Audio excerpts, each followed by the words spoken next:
અમરેલીના કોંગ્રેસ નેતા હવે ખેડૂતો માટે લડી લેવાના મૂડમાં દેખાઈ રહ્યા છે। કોંગ્રેસના પૂર્વ વિપક્ષ નેતા પરેશ ધાનાણી આક્રમક અંદાજમાં જોવા મળ્યા છે અને જો આંદોલનની મંજૂરી નહીં મળે તો ખેડૂતો માટે જેલ જવા માટેની પણ તેમણે તૈયારી દર્શાવી છે।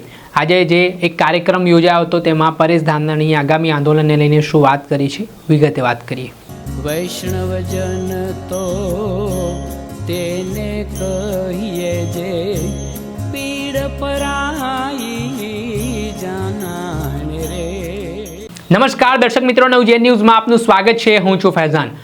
આગામી દિવસોમાં ખેડૂતો માટે કોંગ્રેસ લડી લેવાના મૂડમાં દેખાઈ રહી છે। અલગ અલગ કાર્યક્રમો આપવામાં આવી રહ્યા છે। હવે ખેતી બચાવ સત્યાગ્રહ નામનો જે કાર્યક્રમ છે તે અમરેલી કોંગ્રેસ દ્વારા આપવામાં આવ્યો છે। તે પહેલાં કૃષક આંદોલનની શરૂઆત છે તે થોડાક દિવસ પહેલાં બોટાદ ખાતેથી થઈ ચૂકી છે ને ખેડૂતો માટેની જે આ લડાઈ છે તેને લઈને કોંગ્રેસ આકરા અંદાજમાં જોવા મળી રહી છે ને ભારતીય જનતા પાર્ટી ઉપર પ્રહારો કરવામાં આવી રહ્યા છે ને ખેડૂતોને લઈને અમરેલીના દિગ્ગજ નેતા પૂર્વ વિપક્ષ નેતા પરેશ ધાનાણી મેદાને આવ્યા છે।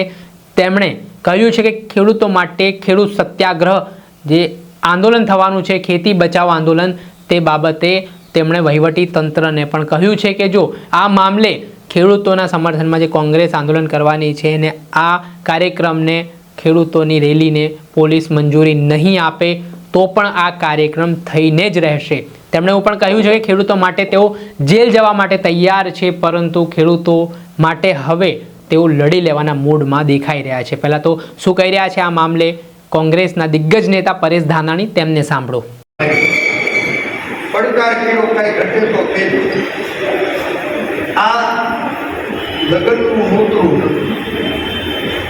આપણે જાહેર જીવનમાં એક રાજકીય સામાજિક સંગઠન તરીકે પ્રજાને જોડવા અને પ્રજાને જોડવામાં અમરેલી ટૂંકામાં વડિયાની અંદર હું મારા સંદીપભાઈ બેઠા છે, રવજીભાઈ આને વાત થઈ છે, મનીષભાઈને પણ સંદેશો મોકલ્યો છે અને બધાએ બે ત્રણેય યુનિટના આગેવાનો આને ચર્ચા કરી જે વ્યવસ્થા સત્યમ કરવાની થાય એ વ્યવસ્થામાં હું તમારી ભેગો।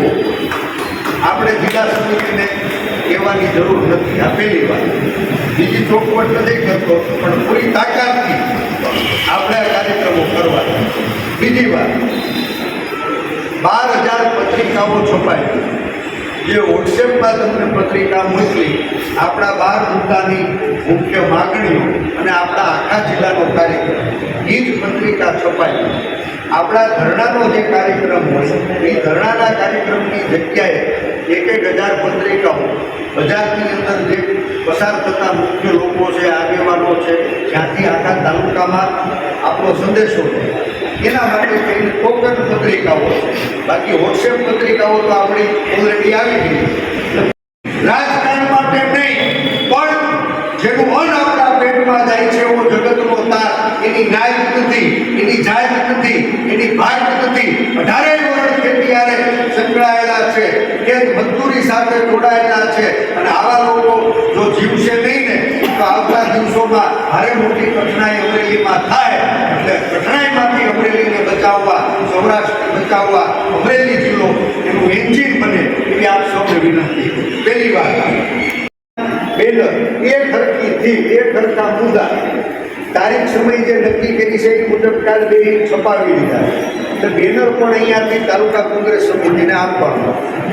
ત્રીજી વ્યવસ્થાની જરૂર છે મંજૂરી, તો અહીંયા ગોરદાદા માની નરેશભાઈ અધેરિયું ઊભા છે। આખા જિલ્લા કક્ષાએથી મંજૂરી માટે જિલ્લા કોંગ્રેસ સમિતિ વતી માનની જિલ્લા કલેક્ટરશ્રી અને જિલ્લા પોલીસ વડાને આપણી અહીંથી અરજી થઈ જવાની છે અને એની નકલ 5 પ્રાંતને મોકલી દે એટલે અહીંયાથી જિલ્લા કક્ષાએ આપણા આખા કાર્યક્રમની મંજૂરીની કાર્યવાહી થવાની છે। ખેતી બચાવો સત્યાગ્રહ નામનું આંદોલન છે તે શરૂ થવાનું છે, જેમાં અમરેલીના ખેડૂતોને સૌથી વધારે પ્રમાણમાં નુકસાનીનો સામનો કરવો પડ્યો છે।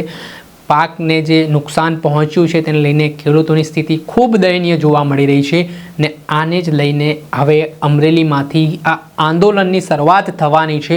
અને જો વહીવટી તંત્ર આમાં રૂકાવટ ઊભા કરવાનું કામ કરશે તો પણ આ આંદોલન ચાલુ રહેશે તે પ્રકારની ચીમકી પણ કોંગ્રેસ નેતાએ આપતા રાજકારણ ગરમાયું છે.